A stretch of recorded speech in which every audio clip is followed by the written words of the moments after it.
Good morning students. Last class में अपन ने GST का टॉपिक स्टार्ट किया था, जिसमें जीएसटी से रिलेटेड आपको जो बेसिक जो इसके साइलेंट फीचर्स वगैरह बातें वो आपको बताई थी कि जीएसटी कब लगाया गया, किस प्रकार का टैक्स है, कैसे इसको अप्लीकेबल करना है, ये सब अपन ने इसके अंदर डिस्कस किया था। आज इसके अंदर बड़े जो टैक्सेस जो लगाए जाते हैं जीएसटी के अंदर, उसको अलग अलग जैसे इसको क्लासिफिकेशन किए इसके अंदर, जिसके अंदर पहला दे रखा है एचजीएसटी, सीजीएसटी, आईजीएसटी और यूटीजीएसटी। ये बड़ा कब अप्लीकेबल होगा, कब कैसे लगाना है, इसके बारे में अपन थोड़ा सा इसका डिस्कशन करेंगे।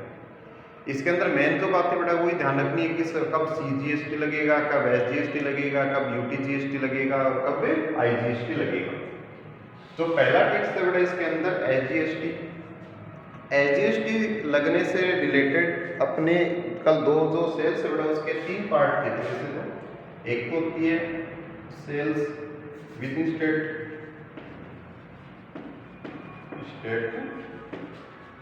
सप्लाई, एक मैंने बताई थी इंटर स्टेट सप्लाई। पहले बड़े ये जो सीएसटी था, सेंट्रल सेल्स टैक्स था, वैल्यू एडेड टैक्स था, उसके अंदर within state sales, inter state sales, इस प्रकार से इसको बोलते थे। लेकिन जीएसटी लगने के बाद में जो गुड्स और सर्विसेज है बेटा उसकी जो सप्लाई है उसको ना तो सेल्स की सप्लाई बोलेंगे ना ही सर्विसेज की सप्लाई बोलेंगे, ओनली एक कॉमन वर्ड यूज किया जाता है, वो है अपना सप्लाई। ठीक है। और उसके बाद बेटा इंटरनेशनल, ये तीन प्रकार से क्लासिफिकेशन किया था इसका। अब with in state supply, with in state supply का मतलब होता है कि यदि किसी भी गुड्स या सर्विसेज या बोथ की सप्लाई है वो किसी पर्टिकुलर एक ही स्टेट के अंदर की जाती है, यानी उसका जो मेन जो इसके अंदर सप्लाई का जो प्लेस है और जहाँ पे डिलीवर होकर गुड्स जाएगा या सर्विसेज जो प्रोवाइड की जाएगी वो प्लेस बेटा दोनों पर्टिकुलर एक ही स्टेट के अंदर है, तो वो विद इन स्टेट सप्लाई या इंट्रा स्टेट सप्लाई है, वो कहलाती है। ठीक है। इसका अपन दूसरे तरह से भी ये बोल सकते हैं बेटा, यानी गुड्स या सर्विसेज या बोथ की सप्लायर, यानी सप्लाई करने वाला सप्लायर और उसको प्राप्त करने वाला, गुड्स और सर्विसेज बोथ की सप्लाई को प्राप्त करने वाला, रिसीव्ड करने वाला, यानी उसका रिसिपिएंट है, वो पर्टिकुलर एक ही स्टेट के अंदर रहते हैं, तो उस कंडीशन के अंदर वो सप्लाई है वो विद इन स्टेट सप्लाई कहलाती है। यदि किसी भी गुड्स की विद इन स्टेट सप्लाई होती है तो विद इन स्टेट सप्लाई के अंदर उसके अंदर बेटा जो टैक्सेस है वो दो प्रकार के टैक्सेस लगते हैं, एक तो एसजीएसटी और एक सीजीएसटी। एसजीएसटी का मतलब है state goods and services tax है, ये state goods and services tax act है। ये सीजीएसटी जो एक्ट है बेटा, जो मेन एक्ट अपना वो सीजीएसटी है, central goods and services tax act है। ये इसका सेम कॉपी है, यानी इसका ही एक प्रकार से एक्ट का ही एक पार्ट अपना एसजीएसटी है, तो उस पर एसजीएसटी लगाया जाएगा। एसजीएसटी है वो स्टेट गवर्नमेंट के द्वारा लगाया जाएगा, उसको कलेक्ट करने का राइट है वो स्टेट गवर्नमेंट का होगा। लेकिन ये जो टैक्स है एसजीएसटी है वो जीएसटी की जो रेट है उस जीएसटी के रेट का कितना परसेंट होगा, 50% होगा। यदि मान लीजिए किसी गुड्स की सप्लाई के ऊपर 4% जीएसटी लगता है तो 4% का 50% यानी 2% उसके ऊपर एसजीएसटी लगाया जाएगा। अब जो रिमेनिंग जो 50% पार्ट है वो इसके अंदर सीजीएसटी होगा। तो सीजीएसटी का मतलब है यदि गुड्स और सर्विसेज बोथ की सप्लाई विद इन स्टेट की जाती है, या जो गुड्स और सर्विसेज बोथ का जो सप्लायर और उसका जो रिसिपेंट है वो एक ही स्टेट के अंदर है, उस कंडीशन के अंदर जो सेंट्रल गवर्नमेंट द्वारा उस सप्लाई के ऊपर टैक्स लगाया जाता है वो सीजीएसटी है। सीजीएसटी भी जीएसटी का 50% होगा। इसको कलेक्शन करने का राइट, इसको कलेक्ट करने का राइट सेंट्रल गवर्नमेंट को होगा। तो ये तो बड़ा इसके अंदर शुरू के दो पार्ट आते हैं, एसजीएसटी और सीजीएसटी, यानी एसजीएसटी कब लगेगा और सीजीएसटी कब लगेगा। एसजीएसटी तो आपका बता ही दिया कि इसके अंदर स्टेट गवर्नमेंट लेती है बेटा, और सीजीएसटी वो सेंट्रल गवर्नमेंट कर लेती है, और दोनों ही विद इन स्टेट सप्लाई के ऊपर लगता है। नेक्स्ट पार्ट है इसके अंदर यूटीजीएसटी यानी union territory goods and services tax. ये मैंने बताया था कि केंद्र शासित प्रदेश यानी यूनियन टेरिटरी है, वो भी बड़ा अपने आप में एक सेपरेट स्टेट की तरह ट्रीट होती है। यदि गुड्स और सर्विसेज की सप्लाई है वो विद इन यूनियन टेरिटरी में की गई है, यानी उसी केंद्र शासित प्रदेश के अंदर उसका सप्लायर है और उसी केंद्र शासित प्रदेश के अंदर उसका प्राप्तकर्ता यानी रिसिपेंट है, तो उस कंडीशन के अंदर उस सप्लाई के ऊपर भी दो टैक्सेस लगेंगे। एक तो लगेगा यूटीजीएसटी और एक लगेगा सीजीएसटी। जो यूटीजीएसटी है वो जीएसटी की रेट का 50% होगा, यानी जैसे एसजीएसटी लगता है उसी तरह से यूटीजीएसटी हो जाएगा अपना। और जो जीएसटी की रेट का कितना परसेंट होगा, 50% होगा। उसका जो रिमेनिंग पार्ट है 50% वो उसके ऊपर एसजीएसटी लगेगा। ठीक है। अब ये यूनियन टेरिटरी के अंदर जो मेन टैक्सेस वगैरह है वो उसके ऊपर जो मेन जो कंट्रोल होता है वो सेंटर का होता है, लेकिन यहाँ पे भी union territory as a state की तरह ट्रीट की गई है, इसलिए उसके ऊपर भी दो टैक्सेस लगेंगे, एक तो यूटीजीएसटी और एक सीजीएसटी। उसके बाद नेक्स्ट आता है इसके अंदर आईजीएसटी यानी integrated goods and services tax.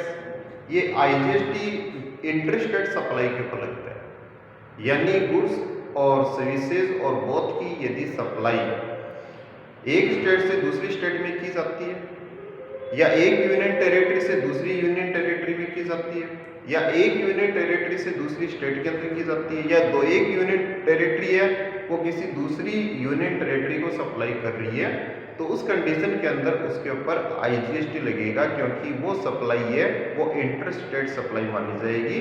यानी एक राज्य से यदि दूसरे राज्य के बीच में यदि सप्लाई होती है, यानी दो स्टेट्स या दो यूनियन टेरिटरी या एक यूनियन टेरिटरी एक स्टेट के बीच में यदि किसी भी गुड्स और सर्विसेज बोथ की सप्लाई होती है, तो उस कंडीशन के अंदर उस सप्लाई के ऊपर जो टैक्स लगता है ना तो उसके ऊपर सीजीएसटी लगता है और ना ही उसके ऊपर एसजीएसटी या यूटीजीएसटी लगता है, उसके ऊपर ओनली वन टैक्स लगेगा, वो है IGST integrated goods and services tax.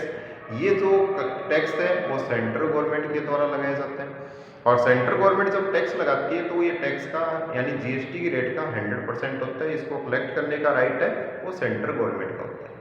ठीक है, तो इसलिए इसको डेस्टिनेशन बेस्ड टैक्स भी कहा जाता है मैडम। डेस्टिनेशन बेस्ड टैक्स का मैंने कल बताया भी था वैसे कि डेस्टिनेशन का मतलब है कि गुड्स की सप्लाई देखनी है कि अपने गुड्स या सर्विसेज या बोथ की सप्लाई वो किस टाइप की है।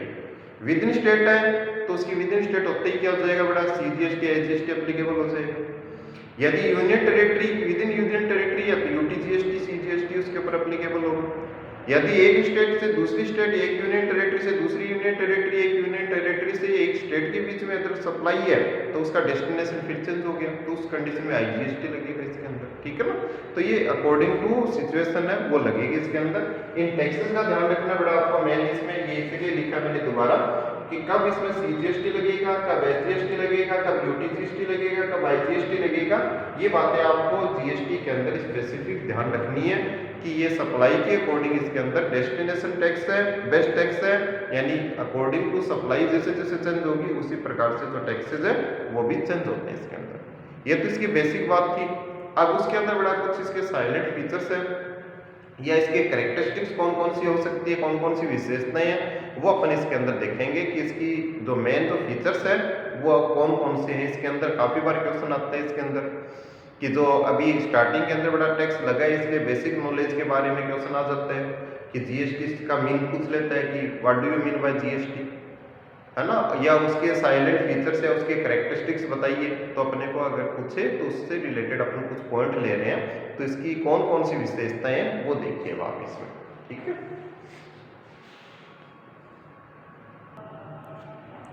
इसके साइलेंट फीचर्स यानी कैरेक्टरिस्टिक्स के कुछ पॉइंट बड़ा अपन ने लिए हैं, जिसके अंदर पहला पॉइंट दे रखा अपने को GST is an indirect tax. जो जीएसटी है बड़ा वो एक अप्रत्यक्ष कर है। कल इसके बारे में बताया था कि जो अपने टैक्सेस का जो स्ट्रक्चर है बड़ा वो दो प्रकार के टैक्सेस है, एक तो डायरेक्ट टैक्स और एक इनडायरेक्ट टैक्स। जो जीएसटी जब लगाया गया था, गुड्स एंड सर्विसेज टैक्स जब लगाया गया था, तो इसके अंदर बहुत से जो इनडायरेक्ट टैक्सेस है जो स्टेट गवर्नमेंट या सेंट्रल गवर्नमेंट द्वारा लगाए जाते थे उनको एलिमिनेट करके एक नया टैक्स बनाया जिसका नाम था जीएसटी यानी गुड्स एंड सर्विसेज टैक्स। अब ये इनडायरेक्ट टैक्स है यानी जिस व्यक्ति के ऊपर टैक्स लगता है, यानी जो फाइनली जिसके द्वारा टैक्स का पेमेंट किया जाता है वो व्यक्ति गवर्नमेंट को पे नहीं करता है, बल्कि पे करने वाला उसको सर्विस प्रोवाइड करने वाला या गुड्स की सप्लाई करने वाला वो व्यक्ति है, वो गवर्नमेंट को टैक्स का पेमेंट करता है। लेकिन टैक्स किस पर लगता है? जो उस सप्लाई को रिसीव करता है, प्राप्त करता है, उस व्यक्ति के ऊपर टैक्स लगाया जाता है। यानी एक प्रकार से एज ए कंज्यूमर अगर अपन माने तो टैक्स है वो अपने से वसूल किया जाता है, कलेक्ट किया जाता है। कलेक्ट करने वाला गवर्नमेंट नहीं होती है, बीच के अंदर एक न्यूट्रल पर्सन होता है जो सप्लायर होता है अपना, या वेंडर होता है या सेलर होता है, वो अपने से टैक्स का कलेक्शन करता है और उस टैक्स को गवर्नमेंट को पे कर देता है। तो उसको पे करने की जो एक प्रकार से रिस्पॉन्सिबिलिटी मान लीजिए, एक दायित्व मान लीजिए, वो अपने ऊपर नहीं होता है, बल्कि उसको पे करने वाला कोई दूसरा व्यक्ति होता है। इसलिए इसको एक इनडायरेक्ट टैक्स है और इनडायरेक्ट टैक्स का पार्ट है वो जीएसटी, क्योंकि जीएसटी के अंदर सेल्स टैक्स है, सर्विस टैक्स है, एक्साइज ड्यूटी है ना, ऑक्ट्रोई है, एंटरटेनमेंट टैक्स है, ये बड़ा बहुत सारे जो टैक्सेस है वो इनडायरेक्ट रूप से वसूल किए जाते थे, उनको समाप्त कर कर ये नया टैक्स बनाया है। तो ये इनडायरेक्ट टैक्स का एक पार्ट है, ठीक है। उसके बाद में नेक्स्ट इसके अंदर supply would be taxable event, यानी जीएसटी लगाने के लिए जो भी सप्लाई का भी इससे पहले मैंने बताया था कि यदि आप गुड्स को सेल करते हो या सर्विसेज प्रोवाइड करते हो या गुड्स और सर्विसेज दोनों की सप्लाई करते हो, तो उसको ना तो सेल ऑफ गुड्स नाम दिया गया या ना ही सर्विस प्रोवाइडेड नाम दिया गया, उसको एक कॉमन वर्ड दिया गया है, वो है सप्लाई। ये कह रहा है कि जो सप्लाई है वो टैक्सेबल इवेंट होनी चाहिए जब भी जीएसटी लगेगा, अदरवाइज जीएसटी नहीं लगेगा। यानी नॉन टैक्सेबल सप्लाई या ऐसी सप्लाई जिसको या ऐसे गुड्स की नेचर ऑफ गुड्स या ऐसी कोई सर्विसेज जिसको अभी तक जीएसटी के क्राइटेरिया में नहीं लिया गया है, यदि ऐसे गुड्स और सर्विसेज को अगर बेचा जाता है या उसकी सप्लाई की जाती है तो उस कंडीशन के ऊपर उसमें जीएसटी नहीं लगेगा। तो इसलिए इसने लिखा है कि इसके अंदर जो सप्लाई है वो टैक्सेबल इवेंट होनी चाहिए, यानी वो जीएसटी के क्राइटेरिया में आनी चाहिए और उसके ऊपर जीएसटी है वो अप्लीकेबल होना चाहिए, तभी जीएसटी लगेगा, अदरवाइज उसके ऊपर जीएसटी नहीं लगेगा। जैसे पेट्रोलियम प्रोडक्ट है, ह्यूमन कंजम्पशन का एल्कोहल है, ये बड़ा भी जीएसटी के क्राइटेरिया के अंदर नहीं लिए गए हैं, तो इसके ऊपर जीएसटी नहीं लगेगा। तो इसको टैक्सेबल इवेंट नहीं मानेंगे, क्योंकि ये इसके क्राइटेरिया यानी जीएसटी की जो के अंदर जिसको शामिल किया गया है, जिस गुड्स और सर्विसेज को उसमें शामिल नहीं है, तो उस पर जीएसटी नहीं लगेगा। ऐसे गुड्स और सर्विसेज की सप्लाई के ऊपर ही जीएसटी लगाया जाएगा जो जीएसटी के क्राइटेरिया में आते हैं, जिसको टैक्सेबल माना गया है, और टैक्सेबल की जो टैक्स की रेट है या जीएसटी की रेट है उसके ऊपर निर्धारित की गई है, तभी उसको टैक्सेबल इवेंट माना जाएगा और तभी उसके ऊपर जीएसटी लगाया जाएगा। नेक्स्ट पॉइंट है इसके अंदर, it is levied on supply of goods and services. ये तो बेटा मैंने अभी बताया था कि यदि आपको जीएसटी लगाना है, यानी जीएसटी कब लगाया जाएगा, कब लेविड होगा इसके अंदर, यदि आप गुड्स और सर्विसेज और बोथ की सप्लाई करते हो। यदि आपने गुड्स और सर्विसेज की और बोथ की किसी प्रकार की सप्लाई नहीं की तो उस कंडीशन के ऊपर उसमें जीएसटी नहीं लगेगा। तो जीएसटी के लिए जीएसटी तभी लगेगा यदि सप्लाई की जाती है, यानी सप्लायर है वो रिसिपेंट को गुड्स या सर्विसेज या दोनों की बड़ा अगर सप्लाई करता है तो उस कंडीशन के अंदर उसके ऊपर जीएसटी है वो लेविड होगा या जीएसटी उसके ऊपर लगाया जाएगा। नेक्स्ट इसके अंदर डेस्टिनेशन बेस्ड टैक्स है बड़ा। डेस्टिनेशन बेस्ड टैक्स का मतलब बताया था इसके अंदर कि इस प्रकार से गंतव्य, इसको हिंदी में बोलते बड़ा डेस्टिनेशन को गंतव्य आधारित कर रहे। गंतव्य का मतलब होता है कि गुड्स की सप्लाई के बाद में या सर्विसेज की सप्लाई के बाद में या बोथ की सप्लाई के बाद में वो गुड्स सर्विसेज और बोथ है वो उसका डेस्टिनेशन कहाँ है, कहाँ पे वो जा रहे हैं, कहाँ से सप्लाई हुई है। यदि वो विद इन स्टेट है तो उसी के अकॉर्डिंग बड़ा टैक्स लगेगा, या विद इन यूनियन टेरिटरी है उसी के अकॉर्डिंग लगेगा। यदि एक स्टेट से दूसरी स्टेट के बीच में, एक यूनियन टेरिटरी से दूसरी यूनियन टेरिटरी के बीच में, या एक यूनियन टेरिटरी से यदि एक स्टेट के बीच में है तो उसके अकॉर्डिंग ही टैक्स लगेगा, इसलिए इसको डेस्टिनेशन बेस्ड टैक्स है वो कहा गया। नेक्स्ट पॉइंट है इसके अंदर it is levied only on value addition, यानी जो जीएसटी लगता है बेटा, जो वैल्यू एडिशन है उसी के ऊपर जीएसटी लगेगा। इसके ऊपर जितनी वैल्यू उस सप्लायर ने ऐड की है उसके अलावा जो पहले उसने टैक्स पे कर दिया उस टैक्स को उसमें इंक्लूड नहीं किया जाएगा, शामिल नहीं किया जाएगा। इसको फॉर एग्जांपल बेटा अपन बताते हैं कि जैसे एक सप्लायर है ए, ठीक है, उस सप्लाई ने बड़ा एक सप्लाई प्राप्त की और उस सप्लाई की वैल्यू थी मान लीजिए 10,000।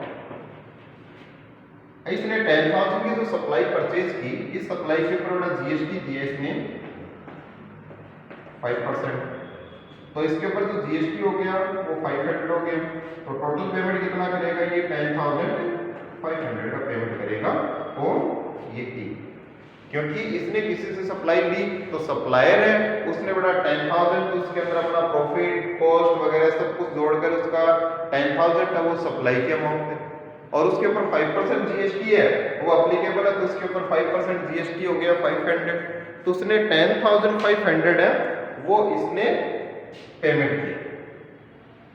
अब ए क्या करता है इसके अंदर, इस 10,500 की जो सप्लाई है, इस 10,500 की सप्लाई के अंदर बी को सप्लाई करता है।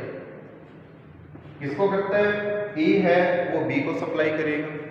जब बी को सप्लाई करेगा तो उस कंडीशन के अंदर सबसे पहले बड़ा अपन ये 10,500 इसमें से टैक्स कम कर देंगे, ये 10,000 मान लेंगे। इसकी तो गुड्स की कॉस्ट है वो 10,500 नहीं है।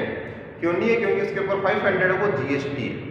जीएसटी को इससे अलग करके उसकी कॉस्ट लेंगे 10,000।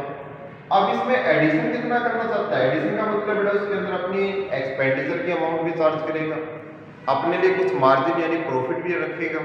तो प्रॉफिट और एक्सपेंडिचर की जो अमाउंट है वो मान लीजिए इसने 2,000 इसके अंदर इंक्लूड किया। तो टोटल कितना हो गया बेटा? 12,000 हो गया।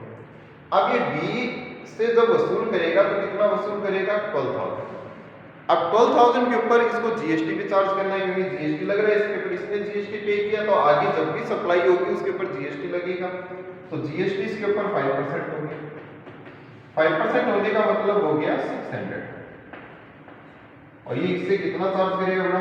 12,600। यानी ए ने पेमेंट किया वो 10,500 का, बी ने पेमेंट किया वो 12,600 का। तो देखिए इसके अंदर जो जीएसटी की अमाउंट है वो पहले बड़ा कितनी थी? ए ने पे की उस समय 500 थी, अब बी ने पे की उस समय 600 हो गई। यानी इसका जो डिफरेंस है वो 100 रुपीज बड़ा इंक्रीज हुआ। 100 इंक्रीज हो रहा है, जो टैक्स इंक्रीज हो रहा है वो वैल्यू एडिशन के कारण हो रहा है। वैल्यू एडिशन कैसे बेटा? इस गुड्स की कॉस्ट थी पहले 10,000, अब उसकी बी के लिए कॉस्ट हो गई 12,000, क्योंकि इसने इसके अंदर 2,000 का अपना एक्सपेंडिचर और प्रॉफिट का अमाउंट है वो जोड़ दिया, तो बी के लिए उसकी कॉस्ट है वो 12,000 है। तो वैल्यू एडिशन हुआ 2,000 का। वैल्यू इसके अंदर इंक्रीज कितनी हुई? 10 से बड़ा 12,000 हो गया, क्योंकि इसकी 10,000 कॉस्ट थी और इसके लिए कितनी है? 12,000 कॉस्ट है बड़ा। जीएसटी हटाने के बाद में इसको 500 जीएसटी का हटा दिया तो 10,000 हो गई। अब इसके अंदर 2,000 का दिया अपन 5% निकालते हैं तो वही 100 इंक्रीज हुआ। और ये मैंने बताया था कि 500 से 600 हो गया, यानी 100 रुपीज का टैक्स है वो इंक्रीज हुआ और 100 रुपीज का जो टैक्स इंक्रीज हो रहा है वो वैल्यू एडिशन के कारण हो रहा है। ठीक है, तो इसलिए इसको वैल्यू एडिशन टैक्स है वो माना गया। इसके अंदर जितनी भी आप वैल्यू एडिशन करोगे उतना ही आपका जो टैक्स है वो बड़ा इसके अंदर बढ़ता रहेगा इसके अंदर। ठीक है, नेक्स्ट इसके अंदर है dual taxing structure. Dual taxing structure का मतलब है कि यदि गुड्स और सर्विसेज और बोथ की सप्लाई को यदि विद इन स्टेट किया जाता है या विद इन यूनियन टेरिटरी किया जाता है तो उस कंडीशन के अंदर उसके ऊपर ड्यूल टैक्सेस जो लगाए जाते हैं, जिसके अंदर एक पार्ट स्टेट गवर्नमेंट के लिए होता है और एक पार्ट है वो सेंट्रल गवर्नमेंट के लिए होता है। इसके अंदर यदि आपने स्टेट के अंदर बड़ा सप्लाई की है विद इन स्टेट तो इसके अंदर जो 50% है जो स्टेट गवर्नमेंट द्वारा टैक्स लगाया जाता है वो एसजीएसटी यानी state goods and services tax है, जो जीएसटी के रेट का 50% है। और इसके बाद में सेकंड जो टैक्स 50% है वो लगेगा वो सीजीएसटी यानी central goods and service tax, तो सेंट्रल गवर्नमेंट द्वारा लगाया जाता है और जो जीएसटी रेट का 50% होता है। ठीक है, तो ड्यूल टैक्सिंग स्ट्रक्चर है, यदि supply with in state with in union territory है तो उसके ऊपर डबल टैक्सेशन होगा, ड्यूल टैक्सेशन होगा, जिसके अंदर एक स्टेट गवर्नमेंट के लिए और एक सेंट्रल गवर्नमेंट के लिए। नेक्स्ट पॉइंट इसके अंदर minimum types of goods and services are exempted, यानी जितने भी गुड्स और सर्विसेज है उन सबको इसके अंदर जीएसटी के क्राइटेरिया के अंदर ले लिया गया और उसमें से जो मिनिमम टाइप ऑफ गुड्स और सर्विसेज है उनको बड़ा जीएसटी के अंदर एग्जेम्प्टेड किया गया। यानी जीएसटी लगती है उसके अंदर ज़्यादातर गुड्स वगैरह है जिनको एग्जेम्प्ट किया गया है, जो नेसेसिटी से रिलेटेड है या एक वेलफेयर से रिलेटेड है या उनके ऊपर टैक्स लगाना है ना थोड़ा सा इसके अंदर बेनिफिशियल नहीं है, उनको बड़ा एग्जेम्प्टेड भी किया गया। कुछ गुड्स और सर्विसेज ऐसे हैं जिनके ऊपर अभी टैक्स नहीं लगाया, उसको जीरो रेटेड सप्लाई बोलते हैं, यानी उसके ऊपर टैक्स की रेट है वो जीरो अभी नहीं लगाया, लेकिन इन फ्यूचर उसको टैक्सेबल किया जा सकता है। इसके अलावा बड़ा टैक्सेबल गुड्स उसकी अलग अलग रेट है। अपने जीएसटी की जो रेट है बड़ा वो मैक्सिमम रेट 28% है, इसके बाद में 18 है, 12% है ना, और इसके अंदर बड़ा जो मिनिमम रेट है वो इसके अंदर 5% भी है इसके अंदर, है ना, तो वो सब इसके अंदर रेट है वो इसके अंदर है। तो ये कह रहा है कि इसके अंदर जो मिनिमम टाइप्स ऑफ गुड्स और सर्विसेज है वो एग्जेम्प्टेड है, बाकी सबको जीएसटी के क्राइटेरिया में ले लिया गया। Integrated goods and services tax, integrated IGST बढ़ाई। आईजीएसटी के लिए अपन बता सकते हैं इसमें कि यदि गुड्स और सर्विसेज की सप्लाई है वो इंटरस्टेट है या एक यूनियन टेरिटरी से दूसरी यूनियन टेरिटरी, एक स्टेट से दूसरी स्टेट के बीच में, तो उस कंडीशन के अंदर उसके ऊपर जो टैक्स लगेगा वो बड़ा दो टाइप के टैक्सेस नहीं होंगे, यानी टूल टैक्सिंग नहीं लगेगी, उसके ऊपर एक ही टाइप का टैक्स लगेगा, यानी आईजीएसटी लगेगा। और आईजीएसटी जो लगाया जाएगा वो सेंट्रल गवर्नमेंट के द्वारा लगाया जाएगा, जो जीएसटी की रेट का 100% होगा। ठीक है, ये बड़ा कुछ पॉइंट्स है मैंने अपने लिए इसके अंदर फीचर्स के अंदर, इसके कुछ पॉइंट अपने इस क्लास में लिए, बड़ा कुछ इसकी जो नेक्स्ट क्लास आएगी उसके अंदर डिस्कस करेंगे। आज के लिए बड़ा इतना ही इसके अंदर, ठीक है।